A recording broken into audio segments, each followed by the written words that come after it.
ऐसी संस्कृति को मैं अपनी जूते की नोक पर रखती हूँ जो कहेगी एक 80 साल का बुजुर्ग 9 साल की बच्ची के साथ सेक्स करके बच्चा पैदा करेगा। ऐसी नीच और घटिया सोच का आज कौन सी औरत महसूस करेगी कि ये होनी चाहिए?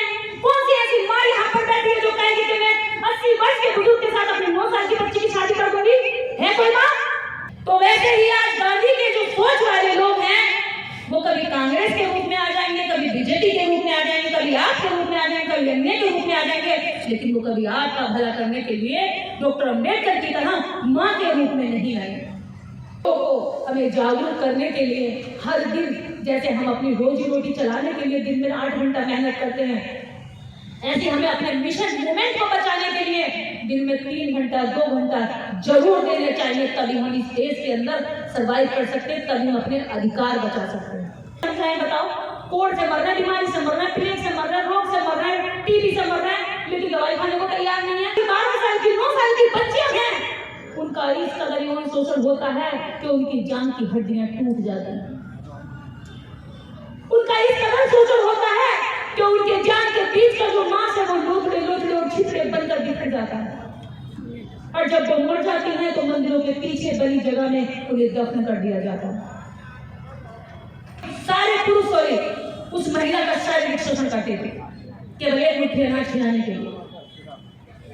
अगर पति मर जाता था तो उसके पहले ये परंपरा थी कि पति के मरने के तुरंत बाद महिला को जला दो और कहते थे कि तुम्हें भी पुण्य प्राप्त होगा। अगर तुम बच गई तो तुम उल्टा हो, तुम कलच हो, तुम चरित्रहीन हो, तुमने पति से प्रेम ही नहीं करा। कितनी ये उंगली जल जाती है, खाना बनाती हूँ मैं किचन में, कभी कभी उंगली जल जाती है तो मैं काम जाती हूँ, मैं पानी में डालती हूँ, बर्फ में डालती हूँ, पूरा शरीर जलता होगा। कितनी पीड़ा रही होगी, कितना सहा होगा इस देश की औरतों ने, कितना सहा होगा इस देश की मेरी दादियों ने, नानियों ने, जरूर वो मेरी नानी दादी रही होंगी, जरूर वो मेरी पुरखिन रही होंगी, कोई और तो नहीं रही होगी। इस देश की हर औरत को समर्पित ये बात है कि बाबा साहब डॉक्टर अम्बेडकर अगर नहीं होते इस भारत में तो क्या मेरे जैसी स्त्री, मेरे जैसी एक गरीब बेटी हर सूट बूट पहन करके इस दाइश पर बोल रही होती? ना बोल रही होती।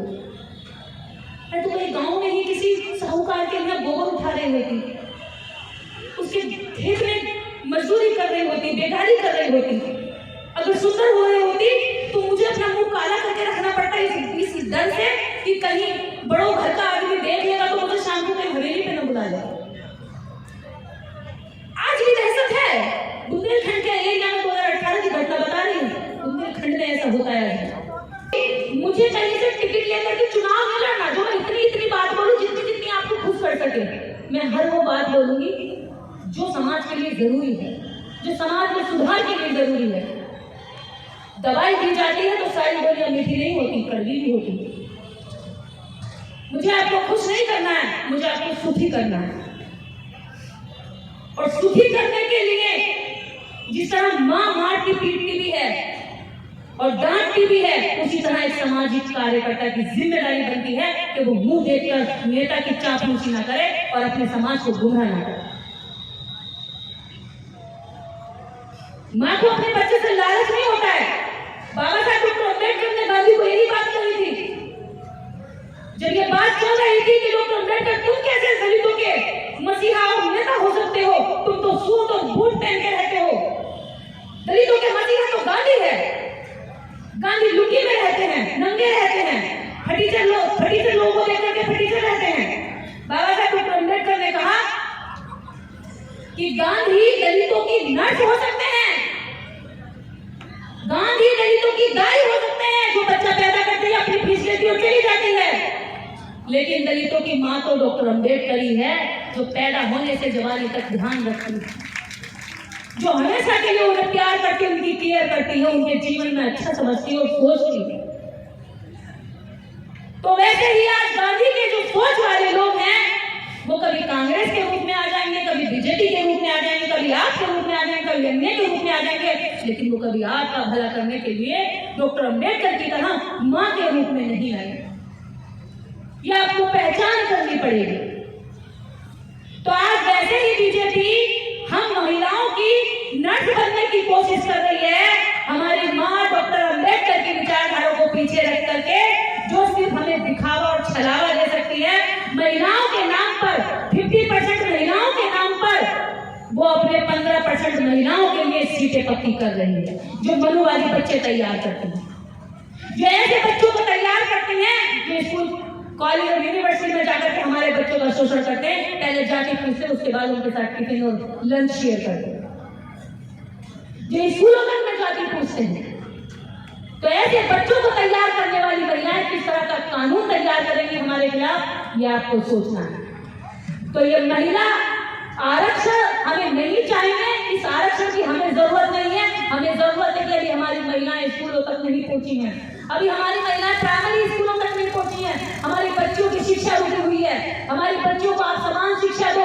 50% महिलाओं को, हमारी बेटियों को इस देश की, मैं ये नहीं कह रही कि हमारी बेटियों को, देश में 50% महिला आबादी है, आप 50% महिला आबादी के लिए शिक्षा में रिजर्वेशन दो, नौकरी में रिजर्वेशन दो, ताकि वो शिक्षित हो सके, उसकी बुद्धि विकसित हो सके और वो अपने सही और गलत की पहचान करके खुद सवाल कर सके। तुम होते कौन भीख देने वाले, तुम होते कौन उनके मसीहा बनने वाले?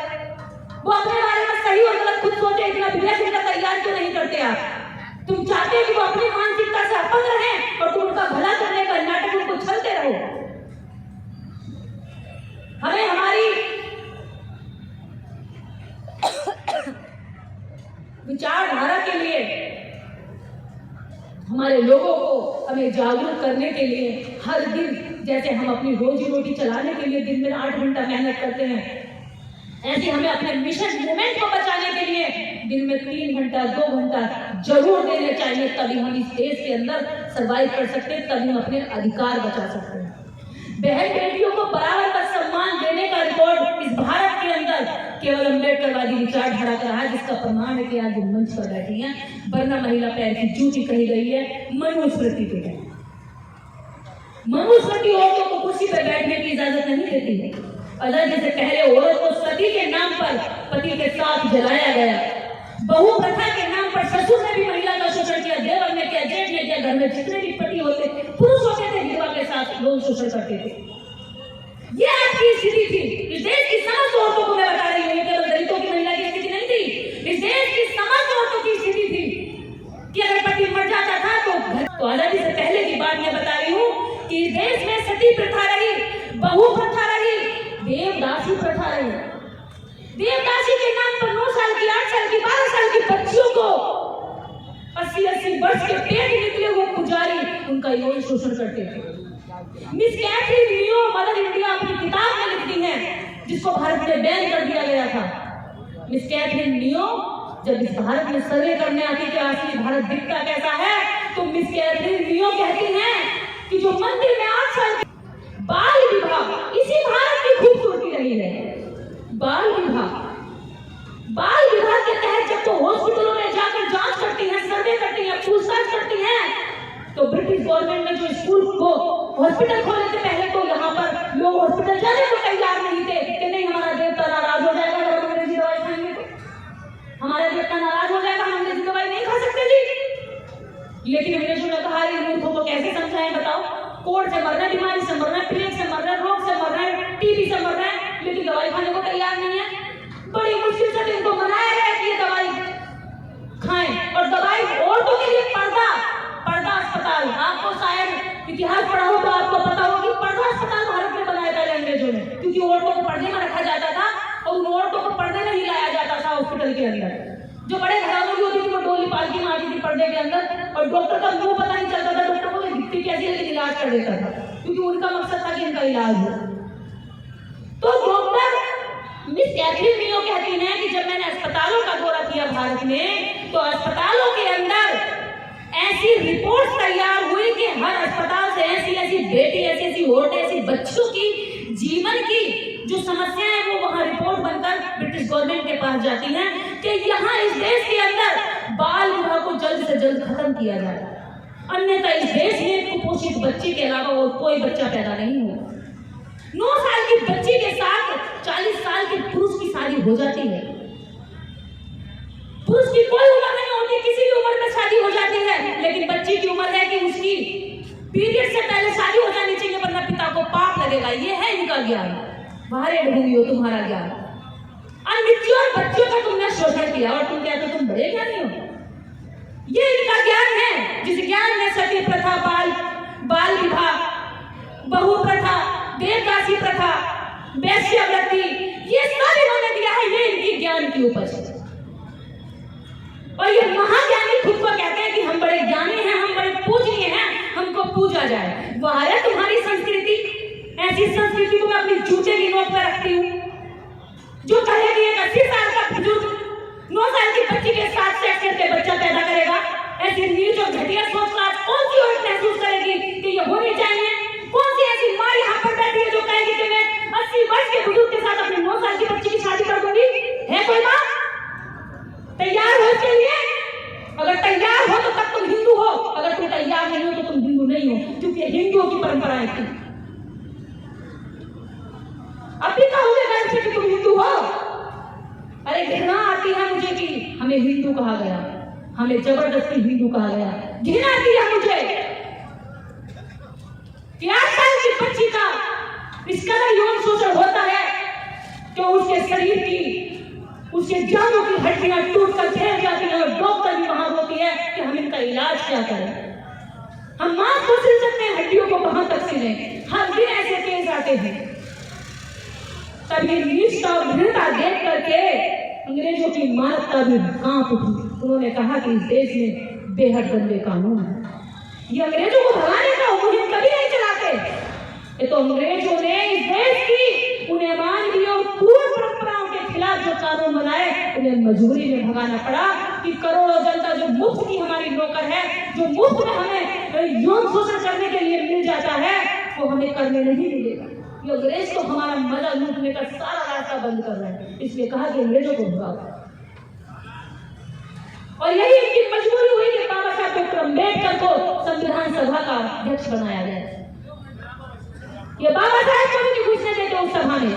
इन्हें पता था कि हम पे इतना ज्ञान है, इनके पास क्या ज्ञान था? ये तो ज्ञान में अपने सती प्रथा, बहु प्रथा, बाल विवाह, यौन शोषण, वैश्यवृत्ति, देवदासी प्रथा, इनके पास तो यही ज्ञान था। और इसको तो अंग्रेज नकार चुके थे। अब बात आती थी समानता पर बात कौन लिखे, अब बात आती थी महिलाओं को पुरुषों के बराबर कौन लिखे। इनमें दम नहीं था, इन्हें लगता था कि इनके देवता रुष्ट हो जाएंगे।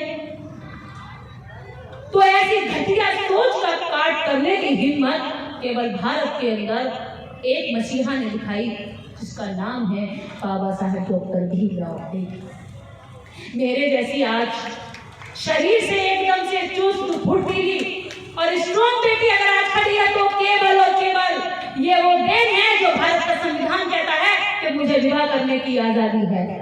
मैं 18 वर्ष के बाद अपनी मर्जी से विवाह कर सकती हूँ। मेरे ऊपर किसी भी इस परंपरा को थोपने का कोई जोर नहीं है कि मैं 9 साल में या 12 साल में ही मेरे पिता जबरदस्ती मेरा और कन्या दान कर दे। बेटी कन्या नहीं है, ना कोई दान है, बेटी इंसान है और इंसान की बराबरी का दर्जा दो। तो बाबा साहब डॉक्टर अम्बेडकर को नकार कर जो लोग आज कहते हैं कि वो महिला हितैषी हैं, तो ये महिला आरक्षण बिल और महिला आरक्षण जो कानून बन गया, इस देश की बहुजन महिलाओं के लिए ये घातक सिद्ध होगा। इस देश की बहुजन महिलाओं के खिलाफ होगा, क्योंकि ये वही महिलाएं इसको हड़प करके बैठ जाएंगी अपनी झोली में लेकर के, जो महिलाएं हमसे नफरत करती हैं, जो महिलाएं हमारे आरक्षण के खिलाफ आंदोलन करती हैं, जो महिलाएं कथाओं में बाबाओं के यहाँ जाकर ताली तो बजा सकती हैं, लेकिन वो कभी भी हमारी खुशी में शामिल होने से बचती हैं। ये वही महिलाएं हमारे अधिकारों को हड़प कर बैठ जाएंगी, जो महिलाएं कहती हैं कि हाँ हम मनु की तो संतान है, मनु को तो पूछते हैं, लेकिन डॉक्टर अम्बेडकर को नहीं मानते, उस अम्बेडकर को नहीं मानते जिस अम्बेडकर ने इनको सारी आजादी का जीवन दे दिया। तो ऐसी महिलाओं से हमें बच के रहना है, ऐसे कानूनों का हमें विरोध करना है, ऐसे लोगों का हमें विरोध करना है, ऐसी विचारधारा का, ऐसे सिस्टम का हमें विरोध करना है जो हमारे खिलाफ काम करती है। और उसको जानने के लिए आपको बामसेब के कैडर में आना जरूर पड़ेगा, क्योंकि इसकी क्लास मिले बिना हमें पता नहीं चलेगा कि क्लास का सब्जेक्ट क्या है, क्लास की बारी क्या है और क्लास में अगला काम क्या है। तो मैं आप सभी लोगों से यहाँ आज विदा लेती हूँ कि आप लोगों ने बहुत ध्यान से मेरी बात को सुना, और मैं वादा करती हूँ कि जीवन के आखिरी सांस तक निर्देश इस समाज के लिए ऐसे ही समर्पित रहेगी। सामाजिक और धार्मिक आंदोलन के लिए मेरा ये जीवन समर्पित है, और इसी को जीकर मैं खुश हूँ, क्योंकि मुझे नेता भी रोटी खाता है, मैं भी खाती हूँ, नेता भी सूट वूट पहनता है, मैं भी पहनती हूँ, मुझे किसी चीज की कमी नहीं है। मैं सुकून के साथ सोती हूँ कि मैं अपने समाज के साथ गद्दारी नहीं कर दूँ, मैं अपनी ड्यूटी निभा रही हूँ, मैं अभी छात्र हूँ, मात्र सिर्फ छात्र होकर के मुझे लगता है कि जो मैंने शिक्षा ली है उस शिक्षा का मैं पेबैक करूं अपनी सोसाइटी को, और वो मैं कर रही हूं।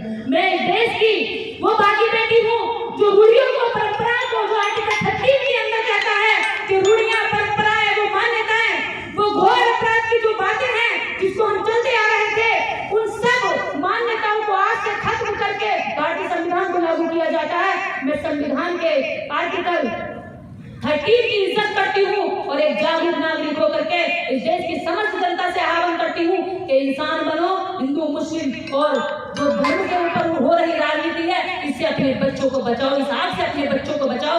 खासकर इस देश का SC ST OBC अपने बच्चों को बचाए, क्योंकि धर्म की आग में आपके बच्चे झोंके जाएंगे और धर्म की मलाई जो है चाटने के लिए विशेष वर्ग बैठा है जिसका एंटीना होता है। मैं हमेशा बताती हूँ, एंटीना से बच के रहिए। अपनी शादी भी अपनी मर्जी से, अपने दिमाग से करिए, अपने बच्चों को बचा के रखिए, अपनी पत्नियों को खासकर बचा के रखिए। पुरुष बहुत ज्यादा मंच पे भाषण देते हैं, लेकिन पत्नियां बाबाओं की कथाओं में जाके तालियां बजाती, वाह बाबा जी बहुत बढ़िया कह रहे हो। उसका पति वो गाली दे रहा है उसी बाबा को और महिला माना के बाबा की तारीफ कर रही है। तो भैया घर में जो आपने ये पाकिस्तान हिंदुस्तान का इंडिया का बॉर्डर बना रखा है ना विचारधाराओं के झगड़े का, तो कम से कम पत्नियों को यहाँ लाके बिठाओ, आपकी वो समस्या भी खत्म हो जाएगी। मेरी बीवी सुनती नहीं है, ये बहुत रोना होता है हमारे पुरुषों का।